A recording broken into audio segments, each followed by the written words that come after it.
अस्सलामुअलैकुम, आप देख रहे हैं डॉन न्यूज़। मैं मेज़बान अब्दुल गफ्फार पुराम रिप्ले के एक को लेकिन ईद स्पेशल एपिसोड के साथ आप सबको भी बहुत बहुत ईद मुबारक। उम्मीद है कि आप सब अपने घरों में खैरियत से हैं और ये ईद जैसे कि लास्ट टाइम आई थी तकाजा करती है कि ईद की खुशियाँ ज़रूर घर में मनाएं, बट घर में ही रहें तो ज़्यादा बेहतर है। मास्क पहन कर रखें अगर बाहर जाना भी हो। लेकिन सबसे पहले इस ईद पर, जैसे कि लास्ट ईद पर हमने बात की थी, मुझे याद है कि बहुत ज़रूरी है कि हम अपनी सेहत की हिफाजत करें और अपने साथ दूसरों की भी हिफाजत करें। और आज हम बात करेंगे जनाब ईद के हवाले से भी और पाकिस्तान क्रिकेट के हवाले से। और जो शख्सियत हमें ज्वाइन कर रहे हैं किसी तारुफ के मोहताज नहीं, मैं हमेशा इन्हें वॉइस ऑफ क्रिकेट कहता हूँ पाकिस्तान की, चूँकि इनकी बदौलत पाकिस्तान शायद तकरीबन 2 दहाइयों से इंटरनेशनल क्रिकेट पर पाकिस्तान की आवाज़ बने हुए हैं। पाकिस्तान के साबिक कप्तान, रिनाउंड कमेंटेटर रमीज़ राजा साहब हमें लाहौर से ज्वाइन कर रहे हैं। बड़े चमक रहे हैं ईद के कुर्ते में। रमीज़ भाई अस्सलाम वालेकुम और बहुत बहुत ईद मुबारक। ईद मुबारक, ईद मुबारक आपको। वही बात है, ये कोविड-19 की ईद जो है ये थोड़ी रिस्ट्रिक्टिव है और इसी पे ध्यान देना है, क्योंकि आपकी कोताही से दूसरों की जिंदगी एट स्टेक हो सकती है। अपनी जिंदगी को भी आप कॉम्प्रोमाइज नहीं कर सकते हैं। सो लो की परफॉर्मेंस इस दफा की ईद में होनी चाहिए। बिल्कुल आपने ठीक कहा, क्रिकेटिंग टर्म में। और गले भी बिल्कुल नहीं मिलने हैं, दूर दूर से वर्चुअल हक जो है वो इस ईद की जो है वो ज़रूरत है। बट रमीज़ भाई थोड़ी ईद की ज़रूर बात करेंगे और पाकिस्तान क्रिकेट पे तो ऑब्वियसली आप आए हैं तो क्यों बात नहीं हो सकती, वो तो करनी ही पड़ेगी। बट रमीज़ भाई ईद स्पेशली जैसे इस बार आप भी घर पे हैं, बहुत सारी ईदें कमेंटेटर्स होते हुए भी, इसी तरह ऑब्वियसली पाकिस्तान के जब आप खेला करते थे बहुत सारी ईदें बाहर भी गुजारी। सो कैसे उन दिनों को याद करते हैं और अब जब घर में मौका मिलता है जैसे इस बार मिला है तो ये कैसा फीलिंग होती है? देखिए, वो एक कमेंटेटर या क्रिकेटर की लाइफ बड़ी लोनली होती है। लोग समझते हैं कि बड़ी कोई दिलकश ये जिंदगी है, मगर ग्राउंड से होटल का कमरा होता है और लोनलीनेस होती है, अपने लोग करीब नहीं होते हैं। सो एक चैलेंज होता है और आपको डिसिप्लिन दिखाना होता है, आपको कॉम्प्रोमाइजेस करनी पड़ती हैं जिंदगी में। अपने प्यारों से दूर रह के आपको समहाउ जो है एंगेज रहना पड़ता है लाइफ में। सो मुश्किल काम है। ये एक रेयर अपॉर्चुनिटी मिलती है क्रिकेटर्स को या कमेंटेटर्स को, कह लें, कि जब घर में वो होते हैं और एंजॉय कर सकें। एंजॉयमेंट का मतलब क्या है कि जो एक माहौल क्रिएट होता है ईद का, उसमें घुल मिल जाएं, शिरकत करें। लोग आते हैं, आपने सही कहा, सोशल डिस्टेंसिंग है, मास्क पहन के अब ईद मिलनी पड़ती है एंड व्हाट नॉट। बट ये एक रेयर अपॉर्चुनिटी है कि घर में बैठ के आप इस त्यौहार को इसकी स्पिरिट में मना सकें, जो कि एक ट्रैवलिंग क्रिकेटर के लिए बड़ा मुश्किल हो जाता है। तो रमीज़ भाई इफ्तिदा कैसे होती है? जैसे आज जैसे मोस्टली लोग, मैं तो शीर खुरमा के बगैर और नाश्ता होता नहीं, तो आपकी क्या शुरुआत होती है ईद पर नमाज वगैरह के बाद और फिर क्या फरमाइशें करते हैं? देखिए, पहले तो बड़ा हमारा एक अच्छा समझे कि कनेक्शन होता था, क्योंकि मेरे वालिद जब जिंदा थे तो वो मुझे सुबह से फोन करने शुरू हो जाते थे कि ईद दी नमाज दे लिए तैयार हो जाएं, ईद दी नमाज आई है, सुता ना रही। तो खैर वो प्रेशर जो पड़ता था, फिर वो वहां से आते थे मुस्लिम टाउन से, मुझे यहाँ मॉडल टाउन से, खैर मैं मुस्लिम टाउन जाता था, फिर हम एचएसएन कॉलेज ईद की नमाज पढ़ने जाते थे। सो उसका एक अलग मजा था। वो जो एक प्यार मोहब्बत बेलॉस होता है ना, और ये कि सारे मिल के ईद मनाए, वो मैं मिस करता हूँ क्योंकि मेरे वालिदैन जिंदा नहीं है। बट शीर खुरमा है और चाय होती है और थोड़ी सी भूख नहीं लगती है रोजों के बाद। थोड़ा सा अब सिस्टम जो है ना वो लॉकडाउन में होता है, सो टाइम लगता है, but Aahista Aahista used to हो जाते हैं। बिल्कुल। और होता है ना कि आपने 30 दिन ऑब्वियसली उस टाइम में खाया ना हो तो खाते हुए भी याद आता है कि आपकी ऐसा तो नहीं रोज़ा है, तो ये फीलिंग वाकई ईद के दिन सुबह सुबह ज़रूर आती है। बट रमीज़ भाई कुछ आपके प्लेइंग डेज में तो जाएंगे ही, बट बचपन की जो ईद होती है हम सब की, जब हम मुझे तो याद है सर, थोड़ा सा अपना किस्सा भी सुनाता हूँ कि मुझे पहली ख्वाहिश ये होती थी कि शीर खुरमा बांटने मैं जाऊँगा। लालच भी होती थी कि हर घर से 100 रुपये का नोट तो कम से कम मिलना ही मिलना है, रिश्तेदारों से तो बाद में खैर ज़्यादा मिल जाते थे। तो आपकी बचपन में क्या ईद की यादें हैं जो आपको इस पर याद आ रही हो? देखिए, मेरे जब दादा और दादी जिंदा थे तो हम गुजरांवाला जाते थे, वो गुजरांवाला में रहते थे। तो मुझे वो इसलिए याद है ट्रिप लाहौर से गुजरांवाला का, क्योंकि वहां पे वो मेरी जो दादी होती थी वो 1-1 रुपये या 5-5 रुपए होते थे या 1-1 रुपए के वो जो फ्रेश नोट्स मिलते थे हमें 10। तो उस जमाने में ये मैं बात कर रहा हूँ 72-73 की, तो 10 रुपए जो है वो बड़ी चीज होते थे। फिर वहां पे एक कॉर्नर में एक खिलौने बेचने वाला होता था, माजा उसको कहते थे। सो माजे से जाके हम वो ऐसे करके वो प्रोपेलर वाला जो है ना वो हेलीकॉप्टर लेते थे। सो वो एक अलग चीज थी। फिर सारे रिश्तेदार मिलके मेरे दादा के घर जो है वो ईद मनाते थे। फिर आहिस्ता आहिस्ता जब बड़े हो जाते हैं तो इसकी इंटेंसिटी कम हो जाती है, फिर आपकी अपनी फैमिली हो जाती है। तो आजकल आपके बच्चे जो हैं वो भी एक तरह से ट्रैवलिंग में पड़े रहते हैं। सो उनको भी इकट्ठा करना एक मौजा होता है, इससे कम की बात नहीं होती है। सो मुझे वो जो बचपन की याद है वो यही याद है कि मेरी दादी के खरे खरे रुपए या 5-5 रुपए के नोट होते थे, जो कि हम लुक फॉरवर्ड टू करते थे सुबह ईद की नमाज के बाद। तो रमीज भाई, क्रिकेट में जब आप ऑब्वियसली आप आए और डोमेस्टिक में तो चलें, जब क्रिकेटर खेल रहा होता है तो तब तो आपको घर में ईद करने का मौका मिल जाता है, बट पहली ईद याद है जब कोई ऐसी आपको ईद याद आ रही हो जब आपको पता चलो यार ये क्रिकेट खेलने के बड़े फ़ायदे तो हैं, मज़े भी हैं, शोहरत भी है, टूर भी हो जाता है, बट जब ईद आती है और अकेला पहली दफ़ा सोचने का मौका मिला हो यार कि मज़ा नहीं आ रहा घर वालों के बगैर, तो पहली कोई ईद जो आपको ऐसी याद आ रही है जब एहसास हुआ प्रोफेशनल क्रिकेटर बनने के कुछ नुकसान भी हैं? हाँ, मतलब मेरा है कि वो जो टूर के ऊपर एक माहौल तो नहीं बनता। जब हम खेलते थे तब याद कराना पड़ता था सबको, या कोई जो ऑर्गेनाइजर था हमारे में से कि जी कल ईद की नमाज है, इतने बजे जाएंगे, और अगर मैच हो रहा था तो वो भी नहीं कर सकते थे। बट कमेंट्री के दौरान अभी श्रीलंका में हमने मिलके ईद मनाई थी कमेंटेटर्स ने, सो वो ठीक थी। उसके बाद शाम को खाना भी इकट्ठा खा लिया। बट वो चीज़ नहीं होती जो स्पिरिट होती है ना ईद के पीछे, वो होता है रिश्तेदारों से मिलना, घर में रहना, लोग आ रहे हैं, एक हंगामा सा होता है। सो वो तो टूर के ऊपर कभी भी नहीं होता है। बट थोड़ी सी उदासी रहती है जरूर, इसमें कोई शक नहीं है, क्योंकि वर्किंग ईद तो कोई भी नहीं चाहता। आप काम कर रहे हो, ईद है, फिर ईद मुबारक कह के और माइक पकड़ लें, ये कोई जिंदगी तो नहीं है। और वो भी 3 पीस पहन के, कुर्ता भी ना पहना हो। नहीं, वो बड़ी एक टोकन सी रह जाती है चीज। बिल्कुल। तो रमीज भाई, खिलाड़ियों के साथ जो आप लोग की ईदें, जो कि खासतौर मुझे याद है जब आप लोग खेला करते थे तो अखबार वतन में बड़ी ज़बरदस्त तस्वीर आती थी, और उस ज़माने में ऑब्वियसली इलेक्ट्रॉनिक मीडिया इतना ज़्यादा नहीं था, सिर्फ PTV होता था, तो बड़ी ज़बरदस्त तस्वीर होती थी। तो कोई ऐसी ईद आपको याद आ रही है जो सबने मिलकर मनाई हो, कोई ऐसा वाक़या, क्योंकि स्पेशली वेस्ट इंडीज़ के मैंने बड़े वाक़यात पढ़े आप लोगों के कि स्पेशली वहाँ खाने के बड़े मसले होते थे, या और दीगर जगहों पे भी, तो कोई ऐसा वाक़या जो आज आप शेयर करना चाहें ईद की मुनासबत से, ईद वाले दिन कुछ हुआ हो या वैसे ही कुछ याद आ रहा हो आपको? इस वक्त तो मुझे कोई ऐसा वाक़या था नहीं। मैं मतलब अब तो क्रिकेट खत्म हुए भी मेरी बहुत साल हो गए हैं, सो मुझे आइडिया नहीं है कि कोई ऐसी चीज हुई हो। बट वेस्ट इंडीज में ऑब्वियसली खाने के हमेशा से मसले रहे हैं, कई क्रिकेटर्स तो खाते ही नहीं थे। 2-1 जो थे वो तो डिप्रेशन में चले गए थे क्योंकि उनकी पसंद के खाने नहीं थे वहां पे। सो टूर के साथ आपको एडजस्ट करना पड़ता है, और यही जिंदगी है और यही मजा है। आपको जिस देश में जाएं वहां पे जाके उसके खाने खा के और पता चले कि यहाँ पे किस तरह से लोग जो है वो रहते हैं, खाते हैं। तो ईद की असल में जो बड़ा प्रॉब्लम यही होता था कि मस्जिद ढूंढनी जो है ना वेस्ट इंडीज में मुश्किल है, अनलेस कि आप ट्रिनिडाड में हो जहाँ पे खासे मुसलमान हैं। बट अदरवाइज जो है ये कम्युनिटीज बड़ी थोड़ी सी कम है जहाँ पे आपको आराम से मस्जिद मिल जाए। श्रीलंका में मिल जाती है, बट ऑस्ट्रेलिया में मुझे याद है कि एक दफा हम ईद की नमाज पढ़ने गए थे।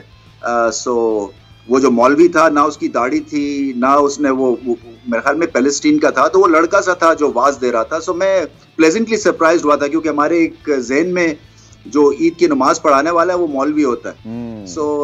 तो फिर अब भी मेरा भी बड़ा दिल चाहता है यहाँ ई ब्लॉक की मॉडल टाउन की मस्जिद है, जाके मैं भी कोई सरमन दूं और जाके जरा बताएं कि आजकल के जो प्रॉब्लम्स हैं वो किस तरह से थ्रू रिलीजन हम सॉल्व कर सकते हैं और जो शिद्दत पसंदी है उसको किस तरह से हम कम कर सकते हैं। बिल्कुल आपने ठीक कहा। और नवीद भाई, ईदों का तो हमने जिक्र कर लिया, बट प्रोफेशनल क्रिकेटर हो, कमेंटेटर हो, और स्पेशली अगर मैं आपसे इजाज़त दें एक ज़ाती सवाल करूं तो जितनी आपकी ट्रैवलिंग होती है तो भाभी नाराज़ तो कभी नहीं हुई, स्पेशली क्रिकेटिंग डेज में? जब कमेंट्री भी आप माशाल्लाह अभी भी साउथ अफ्रीका और जिम्बाब्वे में आप मौजूद थे, बल्कि साउथ अफ्रीका में, सो भाभी आदी हो गई हैं, घर वाले आदी हो गए हैं, या अभी भी गिला शिकवा हो जाता है? वो बड़ी खुश होती है घर से दूर। अच्छा, शादी के 20 साल बाद 25 साल ऐसा होता है? उसकी जो ईद है ना वो मेरे ना होने से ज्यादा उसमें चमक आ जाती है। अच्छा, अब ये भाभी से कभी पूछना पड़ेगा, जरूर कभी लाहौर आया रमीज भाई तो मेरी ख्वाहिश है कि आपके घर का बड़ा हमने सुना भी है, तो कभी इंशाल्लाह ये कोविड खत्म हो तो जरूर आए। एक एक्स्ट्रा बंदा खामखा में घर में घूम रहा है। सो असल में होता ये है कि हमें रिकनेक्ट करने में, एडजस्ट करने में थोड़ा सा टाइम लग जाता है। शायद इसी वजह से जो है वो रिलेशनशिप बनी हुई है, क्योंकि रोज रोज मिलते नहीं हैं। और शायद रमीज भाई कह सकते हैं जो कि अभी हम जैसे मैं अपनी नौजवानों की बात कर लें, 4-5 साल जिनकी शादी को है, कभी कभी शायद अच्छा भी होता है कि थोड़ा टाइम दूर गुजार लिया जाए। बिल्कुल, बहुत अच्छा होता है। जरा दूर रहने से जो है ना वो थोड़ी सी चाह बढ़ती है। रोज घर में घुस घुस के ना जो वो मर्द औरत बन जाता है और औरत मर्द बन जाती है। अच्छा, भाभी जो है जब ये इंटरव्यू देखेंगी, मुझे लगता है कि आपको कुछ एक्सप्लेनेशन देना पड़ जाए कि आपने ये कितने संगीन इल्जाम लगा दिए। लेकिन चलें रमीज भाई, क्रिकेट पे बात करते हैं, जो कि ऑब्वियसली पाकिस्तान की क्रिकेट की अगर हम बात करें, थोड़ा सा मुश्किल वक्त ज़रूर लगा था, बट साउथ अफ्रीका में हमने बड़ा अच्छा किया, जिम्बाब्वे में लेकिन फिर 99 पे आउट हो गए, तो समझ आती नहीं। अभी हम खुशी हो रहे होते हैं तो एक परफॉर्मेंस ऐसी आती है जहाँ समझते हैं यार क्या अभी तक वही मामला चल रहे हैं। बट आप तो साउथ अफ्रीका में मौजूद थे, आपने सारे मैचेस वो कवर भी किए, कमेंट्री भी कर रहे थे। लेकिन चलें, जैसी भी टीम थी सर, जो भी हालात थे, कम से कम इस बात पे तो हम खुश हो सकते हैं ना। जिम्बाब्वे पे मैं बाद में आता हूँ, जो बाद में हुआ, बट साउथ अफ्रीका में ठीक ठाक अच्छा कर दिया, और यंग मैनेजमेंट है, यंग कैप्टन है, थोड़ा सा हौसला मिला होगा। नहीं, बिल्कुल। एक मेंटल ब्लॉक मैं हमेशा मानता हूँ साउथ अफ्रीका के खिलाफ रहा है पाकिस्तान का, और बड़ी हमें मारे पड़ी हुई हैं। तो ये एक बहुत ही अच्छा रिजल्ट था पाकिस्तान के लिए, क्योंकि मैंने तो उस वक्त भी कहा था कि पाकिस्तान की प्रॉब्लम नहीं है कि अगर उनके पूरी टीम नहीं खेल रही है, उनकी प्रॉब्लम है। और उनके लिए एम्बैरेसमेंट थी कि साउथ अफ्रीका में वो पाकिस्तान से हार गए, एक ऐसी टीम जिसको वो बॉस करते रहे हैं। मगर पाकिस्तान देखें, अभी भी मिडिल ऑर्डर में प्रॉब्लम्स हैं, मगर वो इसलिए सामने नहीं आया साउथ अफ्रीका में क्योंकि आपका टॉप ऑर्डर ने शानदार कंसिस्टेंट परफॉर्मेंस दी।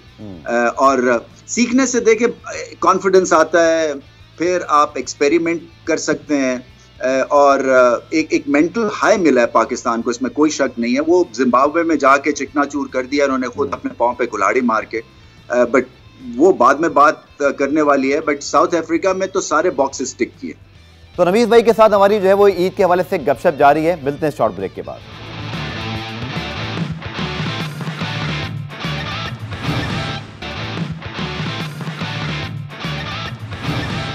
पुरान रिप्ले में एक मरतबा फिर खुश आमदेद। पाकिस्तान के साबिक कप्तान रमीज रजा हमारे साथ मौजूद हैं। अब जिम्बाब्वे ऑब्वियसली जैसे आपने कहा कि जो अच्छा खासा आपने सारा वो कहते हैं ना एक तवक्कुआत की बिल्डिंग खड़ी की और फिर धड़म से नीचे आ गई 99 पे ऑल आउट होने से। पिचेस डिफरेंट थी, बाबर ने भी ये कहा और सारा कुछ हम अपनी आंखों से देख रहे थे, बट स्टिल 99 पे ऑल आउट होना अगेंस्ट जिम्बाब्वे, उनसे मैच हार जाना, शायद इसकी तो कोई जस्टिफिकेशन नहीं बनती रमीज भाई। बिल्कुल नहीं है, और यही असल में प्रॉब्लम होता है जब आप एक हल्की टीम से खेलते हैं। मैं तो ये ट्वीट करने लगा था क्योंकि आपको पता नहीं है कि शायद पता भी हो कि कोई 83 या 84 मुल्क हैं जो अब T20 आईज की उनको मिल चुकी हुई है, एक तरह से सब्सक्रिप्शन कह लें या ऑफिशियल स्टेटस कह लें।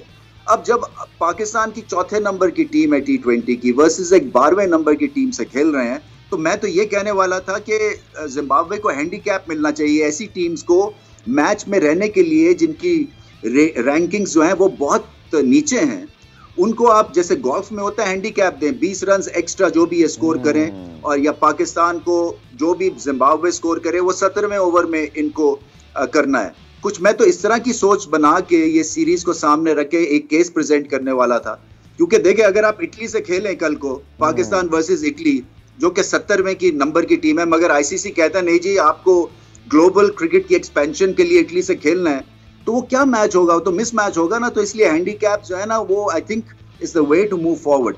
बट हैविंग सेड दैट, कोई जवाज नहीं था कि इतनी जिट्रीनेस हो, इतना सर्कमस्पेक्ट अंदाज से पाकिस्तान खेले साउथ अफ्रीका के टूर के बाद। और पिचेस की बात की है, साउथ अफ्रीका के बाद तो ये हलवा पिचेस है, क्योंकि आप हाई बाउंस से लो बाउंस में आ रहे थे, थोड़ा सा अगर गेंद रुक भी रहा था तो आप एडजस्ट करते हैं, और वो कॉन्फिडेंस के साथ ही आपको एडजस्ट कर जाना चाहिए था जो आपको मिला होगा साउथ अफ्रीका से। सो ये तो नई टीम बनाने का एक आपका टूर था जिम्बाब्वे का, नए प्लेयर्स को खिलाने का, ताकि प्रेशर ऑफ हो। खाम खा क्या वो जो कहते हैं ना कि पंगा लेने वाली बात है, पूरी टीम खिला के अगर आप जिम्बाब्वे से मैच हार जाएं या टफ मैच खेल जाएं तो आपकी तो कहीं कोई हेडलाइंस अच्छी लगने वाली है नहीं है। सो क्यों अपने आप को आप ऐसी सिचुएशन में डाल रहे हैं जहां पे पूरे आपने तुले हुए हैं कि नहीं हमने चेंज नहीं करना, हमने जीतना ही है, जीतना ही है। और ये जब आप मंत्रा टीम में घुसा देते हैं ना, ऐसी एनवायरनमेंट बना देते हैं, तो फिर आप अपने प्लेयर्स पे प्रेशर डाल देते हैं। जो कि गलत बात है। आई थिंक माहौल की वजह से चैंपियंस बनते हैं, माहौल रिलैक्स्ड, फोकस्ड, और फिर स्किल्स के ऊपर काम बहुत करना है पाकिस्तान को। अभी भी स्किल्स के हिसाब से हम बहुत पीछे हैं। बिल्कुल आपने ठीक कहा, कंसिस्टेंसी का प्रॉब्लम है। और रमीज भाई एक बड़ा सवाल जो सब क्रिकेट फैंस के, इवन मैंने भी इस चीज़ के ऊपर बात की थी बतौर जर्नलिस्ट, कि जब रिजवान की सिलेक्शन हुई थी बतौर ओपनर इन न्यूजीलैंड, या जब बाबर तो चले खेल ही रहे थे, अब साउथ अफ्रीका में उन्होंने मैचेस जितवा दिए, 200 भी चेज करवाए, 189 भी चेज हुआ, बट स्टिल एक जो हमारे अंदर की वो जो T20 की मार धाड़ देखने की ख्वाहिश है वो शायद कहीं उसको तस्कीन नहीं मिल रही। लोग अभी भी कहते हैं जी फ़खर और शर्जील अगर हैं टीम के अंदर तो शायद उनको आप लाइसेंस दें मॉडर्न T20 के लिहाज से जाकर वो खेलें। अब सिचुएशन आपके ख्याल में जो बन गई है कि रिजवान बाबर की परफॉर्मेंसेज हैं, रैंकिंग्स भी उनकी ठीक हैं, एवरेजेस, स्ट्राइक रेट, वो कहते हैं ना बॉक्सेस तो टिक हो रहे हैं, बट शर्जील और फ़खर अगर स्क्वाड में मौजूद हैं, कोई एक नंबर 3 पे खेल रहा है, खेल नहीं रहा, कभी वो नंबर 6 पे आ रहा है, आपकी क्या राय है इस सिचुएशन में पाकिस्तान क्या कर सकता है? देखिए, स्किल्स के ऊपर काम करना है, बड़ा सिंपल सी बात है, क्योंकि अभी भी आपने बात की है मार धाड़ की और मज़ा नहीं आया। सो वो मज़ा इसलिए नहीं आता क्योंकि एक रूटीन पैटर्न के ऊपर पाकिस्तान की बैटिंग चलती है, और सरप्राइज एलिमेंट जो एक्स फैक्टर है ना, वो माँ सवाए फ़खर के अलावा किसी के पास है नहीं। और फ़खर का भी यही प्रॉब्लम है कि कंसिस्टेंसी और लैक करते हैं वो। फिर अगर आप शर्जील को वापस ला रहे हैं, इसका मतलब आपका सिस्टम फेल हो गया, क्योंकि आपने इतने सालों में जब ये बाहर हुए थे तो इनकी रिप्लेसमेंट के तौर पे कोई भी आगे नहीं ला सके। सो वो और फिर मिडिल ऑर्डर में प्रॉब्लम है। जब आप एक कीपर को मिडिल ऑर्डर में खिला दें, इसका मतलब ये, मैं सरफराज की बात कर रहा हूं, तो इसका मतलब है कि आपके अलार्म बेल्स बजने चाहिए, क्योंकि अभी तक कोई भी मिडिल ऑर्डर में आपको ऐसा नया प्लेयर नजर नहीं आ रहा है, या जिसको आप बैक नहीं करना चाह रहे हैं, जो आप समझते हैं कि उसमें इतना टैलेंट नहीं है। तो ये तो फिर खतरे की घंटी वाली बात है ना। तो इसमें भी मैं तो समझता हूं कि पाकिस्तान को बहुत अभी काम करना है, और सीधे छक्के लगाने हैं, रैंप शॉट की बात करते हैं हम, स्विच हिट की बात करते हैं, कहीं से दिखने को नहीं मिलती है। और एक दफ़ा टॉप 2 आउट हो जाएं तो फिर प्रेशर पड़ जाता है। ये फैंस और जो भी क्रिकेट में इंटरेस्ट लेता है वो फिर जख्मी हो जाता है, इसलिए कि वो इतना बैक करते हैं पाकिस्तान को, समझते हैं पोटेंशियल है, मगर वो पोटेंशियल जब तक ट्रांसलेट नहीं होगा into wow factor, into consistency, तब तक जो है वो फैंस तरसते रहेंगे। और सर जो ऑब्वियसली उसी सवाल का एक हिस्सा ये भी था कि रिजवान और बाबर, क्या आपको लगता है कि ये बतौर ओपनर इनको लॉन्ग टर्म चलना चाहिए, या हम करें कुछ चेंजेस? क्योंकि शायद वनडे या टेस्ट में तो कोई इतना प्रॉब्लम नहीं होता, बट T20 में आपके पास, जैसे आपने कहा, फ़खर भी मौजूद हैं, और थोड़ा सा अगर हम देखें तो शायद बड़ी टीमों के खिलाफ ये अप्रोच ना चल पाए रमीज़ भाई, जिसमें हम थोड़ा सा कन्वेंशनल स्टाइल से खेलते हैं, इम्प्रोवाइज़ करते हैं, थोड़ा सा आगे जाकर। दुनिया तो 6 ओवर के अंदर ही मैच को बनाने की कोशिश करती है। लेकिन अब वही बात है कि फिर आपको अपनी बॉलिंग बड़ी स्ट्रांग करनी पड़ेगी, क्योंकि इस बैटिंग के साथ आप एक हद तक ही स्कोर कर सकेंगे। तो आपकी बॉलिंग जो है वो प्रेशर में आ जाएगी। फिर बॉलिंग भी हमने देखा है साउथ अफ्रीका में, सीरीज तो जीत गए मगर बहुत मार पड़ती थी। सो वहाँ के ऊपर आपको आई थिंक रेगुलर स्पिनर्स और ढूंढने पड़ेंगे, क्योंकि अगर फास्ट बॉलर्स जो हैं उनको मार पड़ती है तो स्पिन के थ्रू एटलीस्ट आप विकेटें तो ले सकेंगे ना, और विकेट्स लेने से ही काम बनेगा। और फिर बैटिंग आपकी जो है उस पाए की नहीं है कि पहले 6 ओवर्स में मुकाबला ख़त्म कर दे। तो ये जो कॉम्बिनेशंस हैं, ये आप इसके साथ ट्वीक छेड़खानी कर सकते हैं, मगर जो फॉर्म प्लेयर्स हैं उनको ज़्यादा से ज़्यादा ओवर्स खेलने चाहिए। बड़ा सिंपल सा असूल है। और अगर आपकी बॉलिंग जो है वो स्ट्रगल कर रही है तो एक्स्ट्रा बॉलर खिलाएं, बैटिंग स्ट्रगल कर रही है तो बैट्समैन को देखें वहाँ पे क्या कॉम्बिनेशंस और ट्राई आउट हो सकते हैं। मगर ये जो आपने बात की ना, फ़खर फॉर्म में है, इसी तरह से रिजवान फॉर्म में है, बाबर फॉर्म में है, इनको ऊपर ही खेलना पड़ेगा।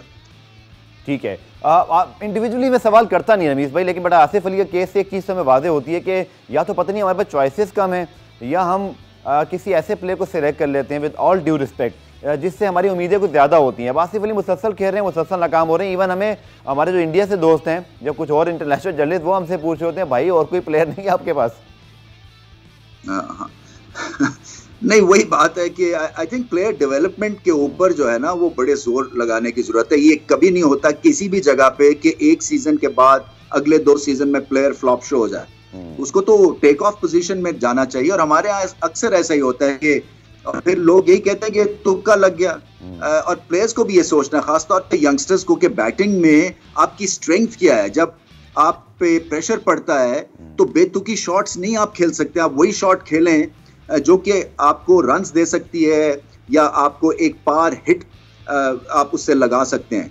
प्रेशर में हम वर्स्ट बॉल को पिक करते हैं और आउट हो जाते हैं, जो हमारी स्ट्रेंथ नहीं होती है। सो ये चीज़ें हैं, इसके ऊपर ध्यान देना है और कंसिस्टेंसी है। और फिर यही मैं बात करता हूं कि जो थिंक टैंक है ब्रेन ट्रस्ट, उससे ये सवाल करने की जरूरत है ना कि अगर ग्राफ नीचे जा रहा है किसी का तो वो क्यों जा रहा है, और अगर वो मेहनत नहीं कर रहा तो फिर उसको सिलेक्ट क्यों किया था, और अगर आप उसको ठीक नहीं कर सके तो इसका मतलब उसमें टैलेंट नहीं था। तो ये जवाबदेही की जरूरत होती है। इसीलिए मैं समझता हूं कि एक पाकिस्तान, मैंने पहले भी बात की थी कि एक पाकिस्तान क्रिकेट टीम का आपको चीफ एग्जीक्यूटिव चाहिए, एक डायरेक्टर चाहिए जिसके नीचे सारे शोबे काम करें, ताकि डेवलपमेंट ऑफ प्लेयर्स अंडर 19 से एक ही तरह से हो सके। जो हमें टॉप टीयर पे टैलेंट चाहिए वही लोअर टीयर पे उसकी प्रैक्टिस हो रही हो, ताकि अगले 4-5 सालों में आपको पता है कि 5 स्विच हिटर्स आपने तैयार कर लिए हैं, 5 रैम्प खेलने वाले शॉट्स तैयार हो गए हैं, यॉर्कर करने वाले बॉलर्स हमारे पास हैं,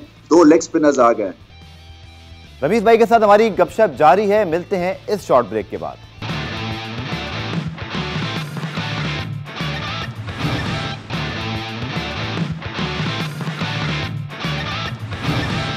पुराना रिप्ले में खुशामदीद। और अब बात करते हैं पाकिस्तान क्रिकेट के हवाले से। रमीज भाई, अब एक चीज़ तो अच्छी हुई तकरीबन 2 सालों में कि हमारे जो क्रिकेटर्स शायद टीवी स्क्रीन पे ज़्यादा होते थे, जैसे कि सकलैन मुश्ताक हैं, मुश्ताक अहमद हैं या मोहम्मद यूसुफ हैं। अब पाकिस्तान क्रिकेट बोर्ड किसी भी तरह चले इन्हें ले आया। नेशनल क्रिकेट अकेडमी के अंदर मोहम्मद यूसुफ भी मौजूद हैं, सकलैन मौजूद हैं, मुश्ताक भी मौजूद हैं, जाहिद भी आए थे, वो चले गए, बाद उनके कोई मसले मसाइल हुए। बट लोग एक सवाल करते हैं कि शायद हमारे यहाँ लोग क्या काम नहीं करना चाहते अंडर 19 लेवल पे। जैसे लोग राहुल द्रविड़ की बहुत बात करते हैं, जो परफॉर्मेंस अच्छी होती है इंडिया की राहुल द्रविड़ को क्रेडिट जाता है। राहुल द्रविड़ ने शायद 3-4 साल पहले इसको पिक किया था, ग्रूम किया था। अब हमारी मैनेजमेंट में भी मिसबाउल हक, यूनुस खान, वकार यूनुस, ये सारे बड़े बड़े नाम मौजूद हैं, लेजेंड्स हैं, इनकी बड़ी रिस्पेक्ट है। बट आप समझते हैं कि रिसोर्स का सही इस्तेमाल हो रहा है, और जहाँ कोई ग्रास रूट लेवल है स्पेशली वहाँ पे सही लोग मौजूद हैं, या वहाँ कोई बड़े लोग जाके काम करें, बड़े प्लेयर्स जो हैं? नहीं, बड़े प्लेयर्स को छोटे टीयर के ऊपर छोटे लेवल पे जाना चाहिए और पैसे अच्छे दें और काम इनसे निकलवाएं। आई थिंक, मैं ये समझता हूँ कि वो अब एक जो ट्रेंड है उसको खत्म होना चाहिए, जहाँ पे आप लॉन्ग टर्म पे कोचेस अनाउंस कर देते हैं। क्योंकि अब तो आप टूर के हिसाब से एक वहाँ का कोच पकड़ें, एक टूर के हिसाब से जो कंडीशंस जो चैलेंजिंग है अपना कोच साथ लेके जाएं, और फिर अगले टूर के ऊपर अगले 3 महीने के लिए आप अगली स्ट्रैटेजी के साथ चले। इसी तरह से जो आपके पार हिटिंग के कोचेस हैं, फॉर एग्जांपल पाकिस्तान को मसले आपने बात की, पहले 6 ओवर्स में हम उस तरह की मार नहीं लगाते हैं जैसे बाकी टीम्स लगाती हैं। पार हिटिंग के कोचेस हैं, T20 का अलग कोच में भी होना चाहिए, क्योंकि ये गेम जो है इसकी टेक अलग तरह से है। तो ये सारी चीजें हैं जिसके ऊपर बैठ के और बात करने की जरूरत है और डिसीजंस लेने की जरूरत है। वसीम खान की अगर हम बात करेंगे, एहसान मानी साहब की, जैसे मैंने कहा कि वो प्लेयर्स को ले तो आए, बट जो आप डायरेक्टर लेवल की बात कर रहे हैं, आज इंग्लैंड में हमने देखा ये बहुत हुआ, क्योंकि एंड्रयू स्ट्रॉस जब थे, एशले जायज, अभी देखेंगे उन्होंने जीती हुई टीम के अंदर भी तब्दीली कर दी। इंग्लैंड डोमिनेट कर रहा है, बट उन्होंने कहा नहीं, इसमें भी कुछ बेहतरी कर सकते हैं, तो चीफ सेलेक्टर को फारिग किया, अब हेड कोच जो है सिलेक्शन कर रहा होगा। बट उन्होंने एक चीज़ लगता है उन्होंने ठान ली हुई है कि हमने बेहतर ही होना है, हम चीज़ें और बेहतर करते जाएंगे। डायरेक्टर के लिए जो आप बात कर रहे हैं रमीज़ भाई, ऑब्वियसली हमारे यहाँ ऐसी कोई पोस्ट है नहीं, हमारे पास एक डायरेक्टर हाई परफॉर्मेंस मौजूद ज़रूर है, नदीम खान साहब, फिर उसके नीचे पूरी टीम मौजूद है। बट आपके ख्याल में एक जो लोग भी सवाल उठाते हैं कि जैसे फ़खर जमान तो चले, somehow he manage to make a return, but player जब बाहर होता है ना, वो वापस नहीं आता हमारे यहाँ, ऐसे लगता है जैसे बस उसकी गलती थी, सिस्टम ने कोई अपना रोल प्ले नहीं करना। देखिए, जो पॉइंट है ना ये टीम डायरेक्टर का, वो इसलिए ज़रूरी है कि आपकी एक चेन बनती है कि किस तरह का टैलेंट जो है हम डेवलप करना चाहते हैं। आपका जीपीएस जो है सिस्टम, वो आप सेट करते हैं और सब एक डायरेक्शन में काम करते हैं। सब ऑब्वियसली अपने अपने डिपार्टमेंट्स में चाहते हैं कि पाकिस्तान की भलाई और पाकिस्तान आगे जाए, मगर वही बात है कि जोर जो है ना, कई दफ़ा हम गलत जगह लगा देते हैं और फिर आपके जो एक पुल होती है ना, वो एक तरफ नहीं लगती है। सो इस सब चीज को स्ट्रीमलाइन करने के लिए, टैलेंट को, स्किल को, परफॉर्मेंस को, वो एक बंदा हो जो कि आपका जीपीएस सेट करे, और इससे फिर आपकी कम्युनिकेशन लेवल जो है वो बहुत बेहतर हो सकता है, और आपकी जो रेड टेपिज्म है वो खत्म हो सकती है, क्योंकि आप डायरेक्ट हो जाएंगे विद द बॉस, जो कि पाकिस्तान टीम के लिए हर चीज ठीक करने के लिए तैयार है और नीचे तक जाएगा और बताएगा उनको इंस्ट्रक्शंस के थ्रू। जहां तक आपने कम बैक्स की मेरे ख्याल है कि पाकिस्तान में बहुत ज्यादा कम बैक होते हैं। ये तो मैं इसको कहता हूं कि ये एक तरह से आपकी रिसाइकलिंग की एक फैक्ट्री है, क्योंकि आप पहले डिसीजन लेते हैं, वो 2 साल के बाद बैकफायर करता है, आप उसको बाहर कर देते हैं, फिर वो 2 साल के बाद दोबारा ले आते हैं, क्योंकि जो नया टैलेंट आपने उसकी जगह लाया वो उस क्वालिटी का नहीं निकला।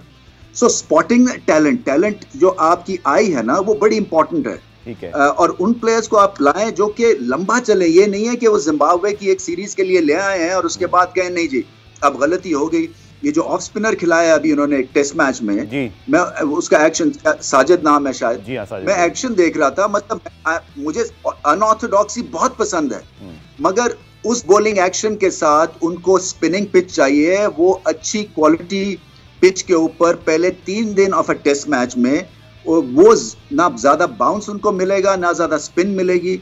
सो आपका पता है कि उनकी फिर रेंज लिमिटेड हो जाएगी। ठीक है। तो ये चीजें देखने वाली हैं जब आप किसी को टेस्ट कैप देते हैं कि वो आपको कहां पे सर्व कर सकेगा और क्या उसका फ्यूचर है लंबा या नहीं है। ये सिर्फ कह देना कि डोमेस्टिक में उसने विकेट्स लिए हैं या स्कोर किया है, ये कोई क्राइटेरिया नहीं है। टॉप लेवल का एक तरह से अलग ग्राफ चलता है और आपको उस प्लेयर को टॉप लेवल के ऊपर रख के डिसीजन लेना है कि क्या ये विराट कोहली के खिलाफ डोमिनेट उनको कर सकेगा या नहीं कर सकेगा, और अगर नहीं कर सकेगा तो हमें ऐसा अभी ये नहीं चाहिए, इनको टाइम है और अभी सेट होने में।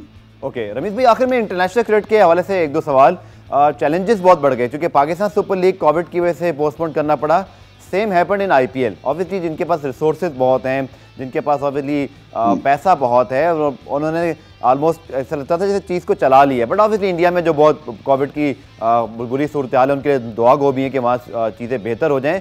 बट क्रिकेट को जो चैलेंज का सामना करना पड़ा, लगता है रमीज भाई शायद बाकी स्पोर्ट्स से थोड़ा ज़्यादा ही हो गया है, क्योंकि हमने देखा नहीं कि मेजर लीग इस तरह पोस्टपोन हुई। इंग्लिश प्रीमियर लीग भी चलती रही, इटालियन भी, इसी तरह हम टेनिस के टूर्नामेंट देख रहे हैं। ये जो आईपीएल पीएसएल की पोस्टपोनमेंट हुई हैं और अब वर्ल्ड T20 के ऊपर भी सवालिया निशान है, इसको आप किस तरह देखते हैं? और आईसीसी को, जैसे कुछ लोग बात करते हैं शायद वैक्सीनेशन सबकी हो जानी चाहिए, आप पहले से स्टेप लें। पीएसएल जिस दिन पोस्टपोन हो रहा था उससे 1 रात पहले जो है वो तमाम प्लेयर्स को वैक्सीनेशन करवाई गई थी। तो आप समझते हैं कि ये चैलेंजेस है, इसको कैसे फेस करना पड़ेगा, और स्पेशली वर्ल्ड T20 या लीग्स का जो मामला है? देखिए, एटीट्यूड की सबसे पहले तो बात है ना, इसको पहले ठीक करें। ये एक इंडिया पाकिस्तान में, श्रीलंका में इतना नहीं है, मगर इंडिया पाकिस्तान में तो डेफिनेटली एटीट्यूड का मसला है कि जी कुछ नहीं होता। तो मतलब ये जो कुछ नहीं होता है ना, ये फिर हो जाता है। सो यहाँ बबल भी ठीक नहीं बनते हैं, यहाँ पे हम वो फॉलो थ्रू भी नहीं करते हैं, प्रोटोकॉल्स हमारे ठीक नहीं होते हैं, और फिर जब एक्सपोज होते हैं तो फिर बहाने ढूंढते हैं अनफॉर्चुनेटली। सो अगर आपके पास पैसा है, वो गारंटी आपको स्मूथ सेलिंग की नहीं करता है जब तक कि आप कुर्बानी नहीं देंगे 20 दिन की, 30 दिन की, 1.5 महीने की, जीरो टॉलरेंस के साथ।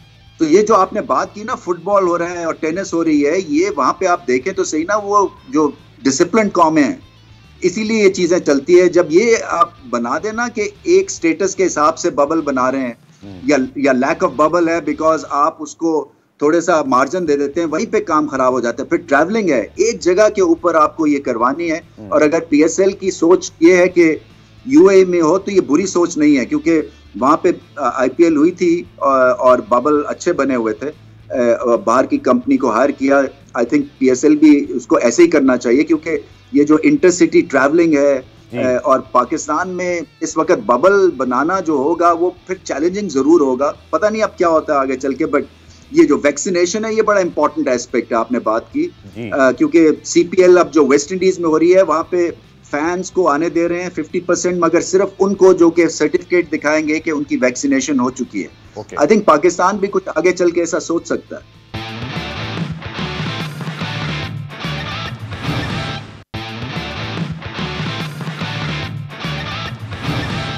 और वर्ल्ड T20 के हवाले से अगर हम बात करें, पहले भी पोस्टपोन्ड हुआ, ऑब्वियसली आईसीसी का फ्लैगशिप इवेंट टूर्नामेंट है और इसको होना चाहिए, जो कि वर्ल्ड चैंपियंस बनते हैं 2016 में आखिरी मरतबा हुआ था, थोड़ा गैप आ गया है। तो नवीस भाई, आपके ख्याल में अगर इंडिया में जो हालात हैं, यूएई में ट्रांसफ़र अगर होता है, जो बातें हो रही हैं, पोटेंशली एक कंटेंडर है वो, तो ये डिसीजन आपके ख्याल में ये कैसा रहेगा डिसीजन? देखिए, इस वक्त तो स्टॉक्स ज़्यादा अच्छे नहीं हैं भारत में ये होने के, इसलिए कि जो ये डिज़ास्टर अभी हुआ है, बबल जो बर्स्ट हो गया एक तरह से आईपीएल में। So options I think ICC वाले ज़रूर उसको कर रहे होंगे इस वक्त, उस पर डिसीजन कुछ लेंगे, कोई इन हाउस एक्सरसाइज हो रही होगी। मैं समझता हूँ यूएई इसलिए ठीक है क्योंकि कंडीशंस जो है वो बहुत मिलती हैं इंडिया पाकिस्तान से वहाँ पे, फिर एक सेट तरह से उनको एक्सपीरियंस हो गया है, वहाँ पे मैचेस हुए इंटरनेशनल। सो मेरे ख्याल से बेस्ट ऑप्शन यही रहेगा अंडर द सर्कमस्टांसेस, क्योंकि अगर ये वेव सबसाइड नहीं करती है कोविड-19 की इंडिया में, जो कि अनफॉर्चुनेट है, तो फिर आपको दूसरे ऑप्शंस देखने पड़ेंगे। बिल्कुल। और रमीज़ भाई, प्रोग्राम में आखिरी सवाल आपसे स्पेशली कोविड के हवाले से मैं करूँगा, लोगों के लिए, चूँकि आप लोग की बात ज़्यादा सुनते भी हैं, और कुछ कहना चाहेंगे आखिर में ईद की मुनासबत से और जो मौजूदा हालात हैं पूरी दुनिया के और स्पेशली पाकिस्तानी अवाम के लिए आपका कोई पैगाम? देखिए, ये कुर्बानी देने की इस वक्त सिचुएशन है, क्योंकि आपकी बेएहतियाती जो है दूसरे की जिंदगी को दबो सकती है। सो ये आप बेशक एसिम्प्टोमेटिक हो, आप जवान हो, आप समझते हो कि कुछ नहीं होता, उस एटीट्यूड से जिंदगी गुजार रहे हो, आपके लिए तो चले शायद काम चल जाए, मगर जब आप ये वायरस को लेके घर जाएंगे और आपके बूढ़े पेरेंट्स हैं या रिश्तेदार हैं, उनकी जिंदगियों के साथ आप खेलते हैं। सो आपको ये समझना है कि ये आपकी रिस्पॉन्सिबिलिटी की वजह से सोसाइटी बच सकती है, और ये कुर्बानी मांगती है, ये चीज़ डिसिप्लिन मांगती है। और अगर अपने आप के ऊपर आप एक तरह से ज़रा सब्र करेंगे तो फिर इस पे काबू पाया जाएगा। और रिस्पॉन्सिबिलिटी, ज़ीरो टॉलरेंस, जो हुकूमत कहती है प्लीज़ वो कीजिए, अपने रूल्स और रेगुलेशंस ना बनाए। पाकिस्तानियों की ये खास बात है कि इन्होंने अथॉरिटी की नहीं सुननी है, इन्होंने कहना है जी हमसे ज्यादा कोई अक्लमंद दुनिया में पैदा नहीं हुआ है, सो हम तो अपने लॉज और रूल्स बनाएंगे और फिर मुंह की खाते हैं हम। और अमीर भाई, गवर्नमेंट तो मना कर देगी कि आप बाहर ना निकलें, पर वो जो रिश्तेदारों के घर जाके दावत खानी है उसको कौन रोकेगा? वो तो सेल्फ डिसिप्लिन है।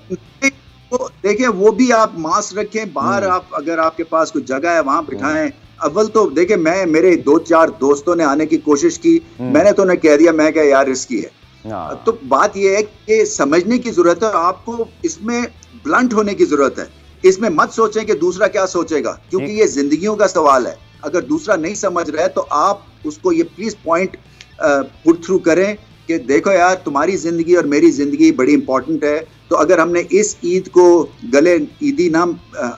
ईद से गले ना मिले तो it's not the end of the world. बिल्कुल ठीक। रमीज़ भाई, बहुत बहुत शुक्रिया, और बहुत ज़बरदस्त आपसे बातचीत रही। आपको अगेन ईद मुबारक। जो लोग देख रहे हैं, आप सब भी जो है वो ईद इंजॉय करें, और इसी तरह जैसे रमीज़ भाई ने कहा कि तकाज़ा ही है इस ईद का कि बहुत ज़्यादा हम जो है दूसरे को यहाँ पर दूर ही रहकर जो है वो करीब आ जाएँ, तो शायद ज़्यादा बेहतर ऑप्शन होगा। और आप रिप्ले देखने का शुक्रिया। कल दोबारा से मुलाकात होगी, तब तक के लिए अल्लाह हाफ़िज़।